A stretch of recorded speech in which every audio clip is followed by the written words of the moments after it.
Hey guys, how you doing? This is Guan Yu 007, also known as Mr.Misogyny because women knees need to be massaged. How are you guys doing today? So, I had something on my mind and I'm just going to go ahead and say it for right now. And the first part is going to be kind of a black centric part, and then the second part is going to be a white centric part. And then I'm going to bring everything together in one fell swoop, or at least that's the plan. So here's what I got right now. A lot of people in the Bible, or a lot of Bible going Christians, love the Bible. And now there are a lot of black people who are, I think 85% of them identify as Christian. And then I asked this question. I think this question has been asked a lot more lately is why would you support a doctrine that was given to you in slavery? And and the funny part about this is a lot of black people would say thank God for slavery because it saved them or something like that. And that is a fucking very sad way of looking at things. I don't understand how that is I don't understand how you can look at that and say thank God for slavery, especially American slavery. Now, I'm not saying that there wasn't slavery all over the world, but American slavery was possibly the last to be abolished. And the funny part about that is it was abolished a year, a year or more after what transpired in Europe when they abolished slavery wholesale.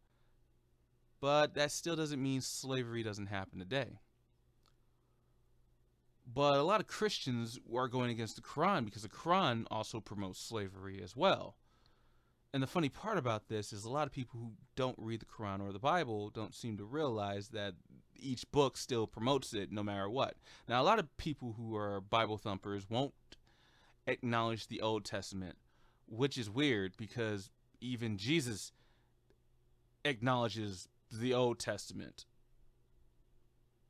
So how do you know what the fuck you're reading if you can't read the original text and cross reference what you're supposed to know? It's weird to me.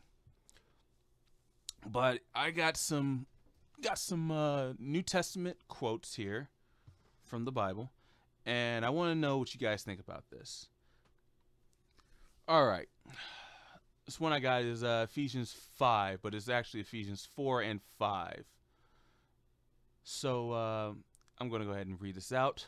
Fathers, do not provoke your children to anger. Instead, bring them up in the discipline and instruction of the Lord. Slaves, obey your earthly masters with respect and fear and sincerity of heart, just as you would show to Christ. Which is funny because I love how people say Christ, but Christ is not his name. If you're going by the name, he would be Shuhua of Nazareth or Nazarene. He wouldn't be Christ because Christ is a Greek word that means anointed. So when you say Jesus Christ, you mean Jesus, the anointed one. You don't mean, and which is funny because I think anointed in another language, like in the Jewish language, means oily or something. So it'd be Jesus oily, very oily Jesus. But I'm getting ahead of myself. I'll go ahead and read the sixth one, which is, and do this not only to please them while they watch, but as servants of Christ, doing the will of God from your heart. And I look at that and I go, that is a very sick fucking verse, right? So what you're telling me is, slaves, you should obey your earthly masters with respect. This book was given to slaves to read, which was funny because it was illegal for slaves to read. So I wonder who started to enact that they should read the Bible. After all, slaves were not considered human. any slave that you'll find today in other countries are still not considered human, even if they are used for meager means or for sex. So, yeah, I don't understand that part. But let's go to another chapter of in the New Testament, which is Luke chapter 12, verses 47 and 48, which says, "The servant who knows the master's will and does not get ready or does not do what the master wants will be beaten with many blows. But the one who does not know and does things deserving punishment will be beaten with few blows. From everyone who has been given much, much will be demanded, and from the one who has been entrusted with much, much will be asked." So, or I probably didn't say more, but I say much. I used to read the Bible a lot, and this international version isn't the same as the King James one I used to read. But there you go. It's this is a disciplining of slaves chapter, and it tells you what to do for those slaves. So, new to the plantation, beaten less, but you are expected to understand how this lifestyle runs. Older slaves, you're defiant, beat the shit out of them in front of everybody. It's very simple to understand, and I understand that because it's written simply. All right, now here we're going to go to 1 Timothy, and we're going to go to chapter 6, verse 1 and 2. "All who are under the yoke of slavery should consider their masters worthy of respect." I think that was changed. I think it used to say honor. "So that God's name and our teachings may not be slandered." In other words, speak ill of God's slave and get your ass whooped.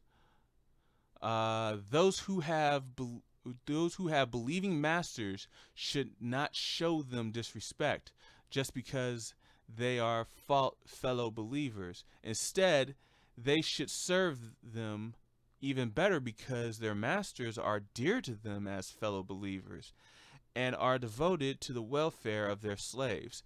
This has been changed, and I know it sounds like I'm skipping, but it skips because these are changed. I remember it saying brother.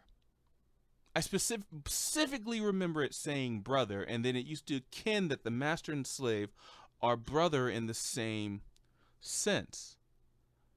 But here's the problem.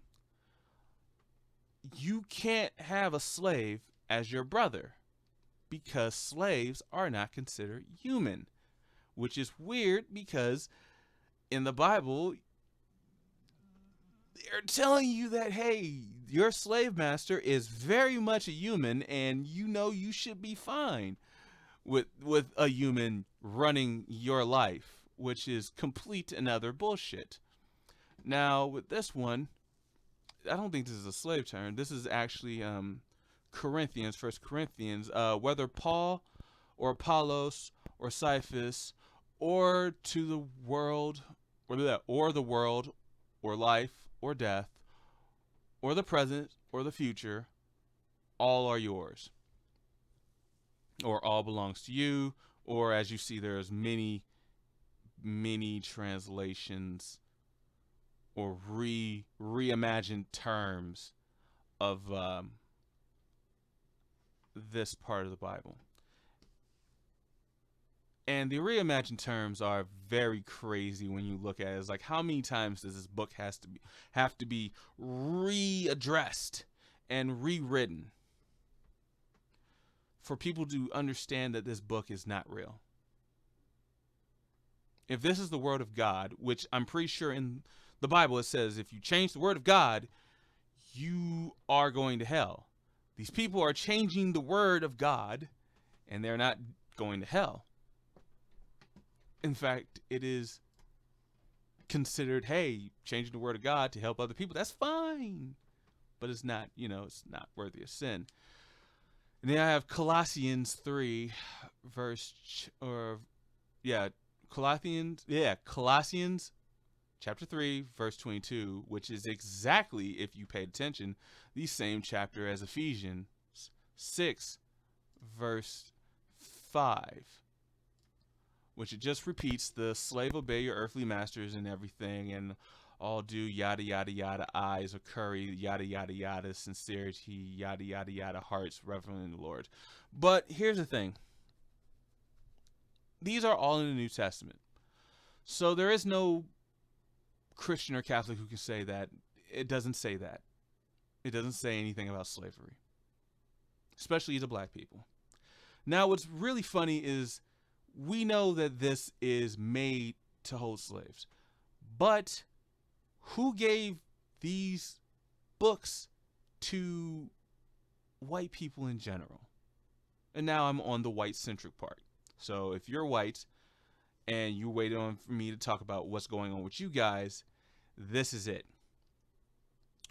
You were given a book by a specific set of people so that you can go ahead and help conquer the rest of your own people who thought differently from you. In other words, Scandinavians, Norwegians, the Irish, and so on and so forth, because every one of you had your own different pantheons. The same as Africans or Comedians, whichever one you want to call them, had their different pantheons that went from Egyptians to Carthage to Cactus to Canites to the people in Ghana to the Zulus. They had their own different beliefs and gods and religions and systems. Now, we all know religions is a routine. It's in there. That's what it stands for. It's a routine. But the Jews, and when I mean Jews, I mean Zionists. But if Jews are supporting Zionists, then I mean them too. The Jews specifically tried to target so many nations. In fact, it's in the Bible itself. They tried to target the pharaohs, and it didn't work. They tried to target the Greeks, and it didn't work. They targeted the Romans, and here's where it gets interesting. Constantine, we all know who Constantine is. We like to call him Uncle Constantine. He's the one who captured a lot of Jewish scholars to help write this Bible. This Bible was then passed out to people, and the Catholics were to be under the rule of the emperors or the people who were in power at that time. So as they're making conquest and shunning your fucking beliefs, they gave you this book and told you this is what you believe now. Possibly giving you extra rhetoric and saying we're all good now. We just need you to make sure you serve our empire, which led to the fall of other nations smaller than them to be absorbed into bigger nations. And you don't have to be a history buff to understand that to rule a nation, you need to break their religion and have people subservient to you, or the religion that needs to be followed. This is the reason why no one cares about the Celtic fucking pantheon of gods or Morgan anymore. No one gives a fuck about the Greek gods anymore. Who cares about Egyptians and their gods? Who gives a fuck about the Romans and their gods? The funny part is this book has stood the test of time by being remade and passed out to other people to be submissive. It is said in the Bible that you should not covet wealth. But who's the wealthiest race on this planet? It's the Jews. Wealthiest race on this planet that holds more wealth than all the whites and the blacks combined, and all the Asians that tried to fucking stop this radical thinking, this radical book from hitting their shores. But now they have a problem because Islam, a pet project, is now coming home. Islam is being followed by 1.6 billion people.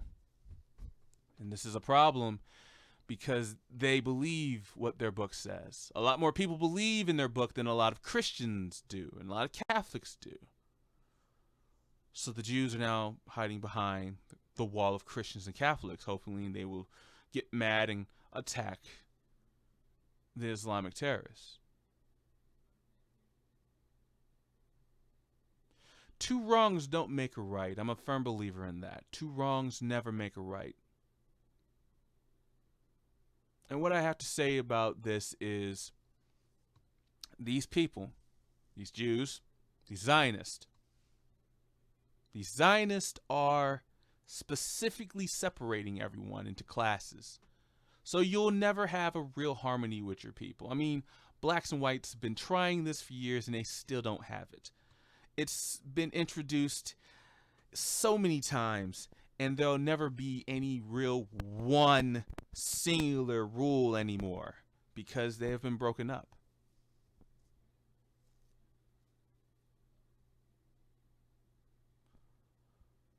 What's funny to me is Palestine is under an apartheid right now. We know that because Jews are running the show with the help of Americans' resources. In other words, our weapons. We even gave them a couple nukes. And this apartheid is a bad thing because apartheid is perfect racism, as Trevor Noah said it. It's perfect racism because what it does is it separates everything that makes you from being a singular person within your group to being something that means absolutely nothing into your group. It's like the Tutsis and forgot what those two people who squabbled were. Tutsis and Huteps and Tutsis or whatever they were called. One was taller, one was not. And that was all that separated them. Instead of them actually being part of that land and actually being who they are.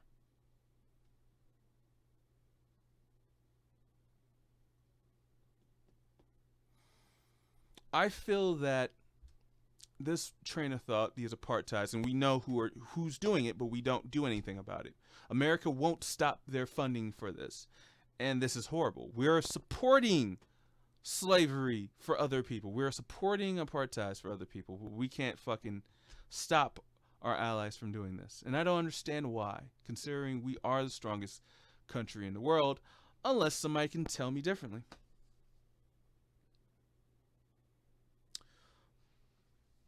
Should you boycott the apartheid that's happening over there? You absolutely should.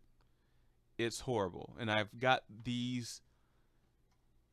information from BDS itself. And the funny part is some of these people who are in this crowd are Jews. Now, I think these people aren't the Jews that are Zionists that want to own everything in the world, like Rothschild, who is a Jew. A lot of people thought that he wasn't. I don't understand that. And not only that, but he owns the banks as well. He owns a lot of the banks, or which is a complete list of it, of a lot of the national banks that are in the world. And this is a list of them. We're talking from A to Z. And when we say banks, we're not talking about like little banks, because somebody's always over there, over them.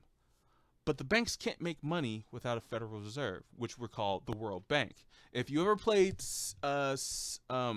Civilization, you know that making a World Bank is an achievement that can end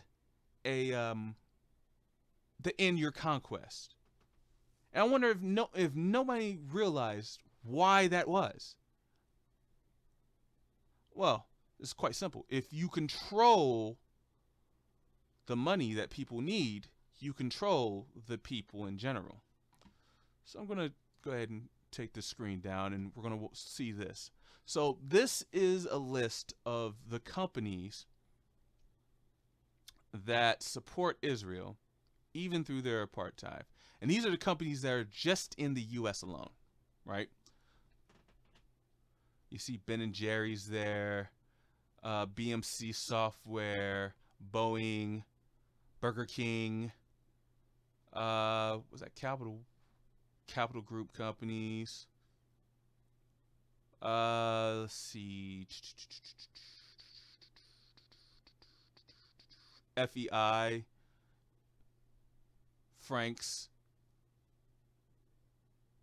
Like I said, you're seeing this. General Electric. You're seeing this, right? They support everything that's going on there. They're funding a lot of the stuff that's happening over there in Israel.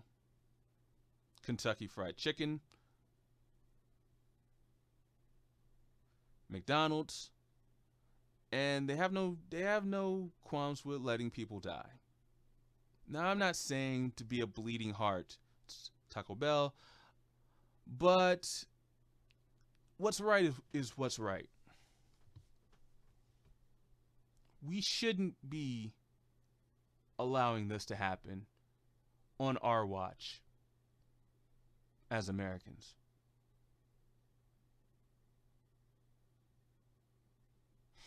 Anyway, so I guess in summary, what I'm saying is blacks, you should not be Christian. Whites, you should not be Christians.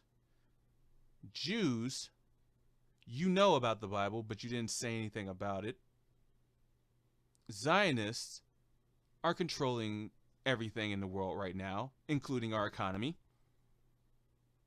And you think it's a fluke that Soros is up there? Yeah, he's part of this. He's part of the Zionist movement. And man, I hope Trump can do something about this. In fact, let's see. Yeah, I really hope he can. Oh, I hope for the best, but expect the worst. Anyway, this is Guan Yu 007, and this was a random thought of mine, and I'm just sharing it because why not? Anyway, have a good day, guys, and take it easy. And to everyone's family, I hope you guys are doing better.